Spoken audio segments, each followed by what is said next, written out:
நம்ம சேனலில் வீடியோ போட்டோடனே உங்களுக்கு மெசேஜ் வரணும் அப்படின்னு நீங்கள் நினச்சிங்கன்னா ரைட் சைடில் இருக்கிற ரெட் கலர் சப்ஸ்கிரைப் பட்டனை ப்ரெஸ் பண்ணிக்கோங்க. அப்படியே பக்கத்தில் ஒரு பெல் சிம்பிள் வரும், அதே கிளிக் பண்ணிட்டீங்கன்னா உங்களுக்கு மெசேஜ் தவறாமல் வரும். சரி, வாங்க வீடியோக்குள்ளே போகலாம். அனைவருக்கும் வணக்கம். கணவன் மனைவி இருவரும் ஒரு ஹோட்டலில் ஐஸ்கிரீம் சாப்பிட உட்கார்ந்தார்கள். என்னங்க, உங்ககிட்ட ஒரு விஷயம் கேட்கணும் போல இருக்குது, கேட்கவா? இது என்ன புதுசா? என்கிட்ட கேட்டால் என்கிட்ட பேசுவ? கேளு என சிரித்தான். இல்லை, ஒரு மாதமாக சீக்கிரம் வீட்டுக்கு வர்றீங்க, அடிக்கடி வெளியே கூட்டிகிட்டு போகிறீங்க, பொண்ணு கூட உட்காந்து பாடம் சொல்லி கொடுக்குறீங்க, திடீர்னு நம்ம மேலே நெருக்கமாக மாறிட்டீங்க, அதான் என்று இழுத்தாள். ஒன்றுமில்லையே, எப்பவும் போல தான் இருக்கேன், மறைக்காதீங்க, உங்கள் முகரையை பார்த்தாலே தெரியுது, சொல்லுங்கள், என்னத்தை சொல்ல? எதுவும் சின்ன வீடு எதுவும் செட் பண்ணிட்டீங்களா? அதை மறைக்க தான் எப்படி கொஞ்சினீங்களா என்ன நம்ம கூட? ஒடி லூஸு. அவன் சிரித்தான்.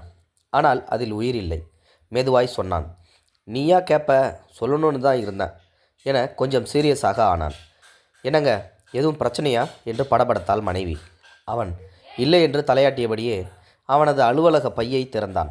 ஒரு டைரியை திறந்து ஒரு பேப்பரை எடுத்து நீட்டினான். என்னங்க இது, படி என சொல்லிவிட்டு பின்னால் நகர்ந்து உட்கார்ந்தான். அவள் படிக்கத் தொடங்கினாள். அவன் கண்கள் கண்ணீரை சிந்த ஆரம்பித்தது.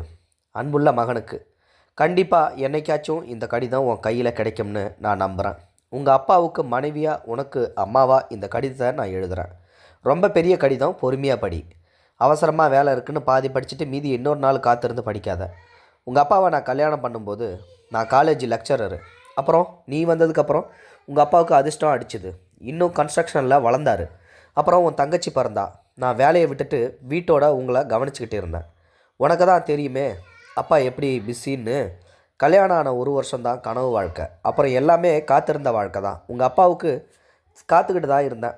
அவர் உருவாக்க நினச்ச ஆடம்பர வாழ்க்கைக்காக உழைச்சிக்கிட்டு இருந்தார். நீங்கள் 2 பேரும் தான் எனக்கு துணை, நாம் தான் விளையாடுவோம். அப்புறம் நீங்கள் ஸ்கூலுக்கு போயிட்டீங்க. நீங்கள் வர்றதுக்கு காத்துக்கிட்டு இருப்பேன். ஸ்கூல் விட்டதும் கதையாக சொல்லுவீங்க, அதில் பாதி பொய் இருக்கும். அதெல்லாம் உங்கள் கற்பனைன்னு நினச்சி ரசித்தேன். அப்புறம் நீங்கள் வளர்ந்தீங்க, அம்மாக்கிட்ட சொல்ல எதுவும் இல்லாமல் போயிடுச்சு. ஆனால் உங்கள்கிட்டருந்து ஆர்டர் மட்டும்தான் வந்துச்சு, இப்போ வெளியே போகணும், இப்படி வெளியே போகணும்னு. ஆனால் வர்ற டைம் கேட்க முடியுமா அம்மாவால்? காத்துக்கிட்டு இருப்பேன். நீங்கள் சாப்பிட்டு வரீங்களா சாப்பிடாமல் வரீங்களான்னு பார்க்க காத்துக்கிட்டு இருப்பேன். நீங்கள் எக்ஸ்ட்ரா கோச்சிங், ஃப்ரெண்ட்ஸு, அரட்டன்னு பிஸி. இடையில உங்கள் அப்பா உடம்புக்கு முடியாமல் படுத்துட்டார். அவருக்கு டயத்துக்கு மாத்திரை கொடுக்கணும், மருந்து கொடுக்கணும், ஃபிசியோதெரப்பி பண்ணணும். காத்துக்கிட்டு இருப்பேன். காத்துட்ருக்கிறதே என்னோடய வாழ்க்கையாக ஆகிடுச்சு பார்த்தியா. அப்புறம் உன் தங்கச்சி கல்யாணம். இப்போ அவள் எப்படி இருக்கான்னு கூட அவளாக முடிவு செய்கிற நேரத்தில் தான் என் கூட பேச முடியும். ஏன்னா அங்கே அவள் காத்துக்கிட்டு இருக்கா ஒரு அம்மாவா. உனக்கு சொல்லவே வேண்டாம், அப்பா தொழிலை எடுத்து செய்ய ஆரம்பித்த உடனே நீ ரொம்ப பிஸி ஆகிட்ட. நீ கடைசி 5 வருஷத்தில் அம்மாக்கிட்ட பேசுகிறதே கொஞ்சம் யோசிச்சு தான். சாப்பிட்டீங்களா, மாத்திரை போட்டாச்சா, ஊசி போட்டாச்சா, இவ்வளோ தான் பேசினேன். உங்கள் அப்பா வாழ்கிற காலத்தில் பிஸியாக இருந்தார், நான் காத்துக்கிட்டு இருந்தேன். கடைசி காலத்தில் எதுவும் இல்லாமல் இருந்தார், ஆனால் மாத்திரைக்கு காத்துக்கிட்டு இருக்காரு. என்கிட்ட பேச அவருக்கு விஷயமே இல்லை. பேப்பர் படித்தார், புக் படித்தார், தூங்கினார். ஏன்னா பேச வேண்டிய காலத்தில் பேசலை, பேச நேரம் இருந்த காலத்தில் பேச விஷயம் இல்லை, அனுபவமும் இல்லை. இப்படித்தான் பெரும்பாலான அம்மாக்களோட வாழ்க்கை முடிஞ்சு போகுது. நாம் என்னைக்காச்சும் வெளியே போகும்போது அங்கே நிறைய அம்மாக்களை பார்ப்பேன். அவங்க எல்லார் கண்ணிலையும் எனக்கு தெரியறது காத்திருந்த ஏக்கம் மட்டும்தான்.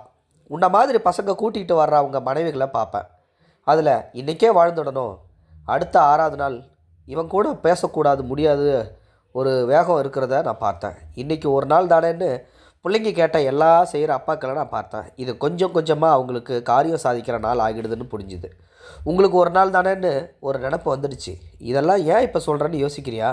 என்னோடய காலத்தில் இதெல்லாம் உங்கள் அப்பா கிட்ட சொல்லி புரிய வைக்க முடியல. ஆனால் நீ அடுத்த ஜென்ரேஷன், கொஞ்சம் யோசிப்பல்ல, அதான் உங்ககிட்ட சொல்கிறேன். நான் உயிரோடு இருக்கும்போது சொல்ல முடியல, சொன்னாலும் உன்னால் கேட்க முடியாது. அதனால தான் இப்போ சொல்கிறேன்.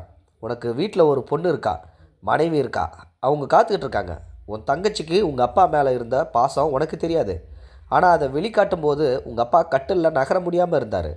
அவர் தான் அப்பான்னு அவன் காலேஜுக்கு ஸ்கூலுக்கு தெரியாத அளவுக்கு அவர் பிஸி. அப்பா கூட அங்கே போகணும், இங்கே போகணுங்கிற எந்த ஆசையும் நிறைவேறல. அவள் அப்பா கடைசி காலத்தில் சும்மா இருந்தபோது அவர் பேசுனது அவள் கேட்க முடியல.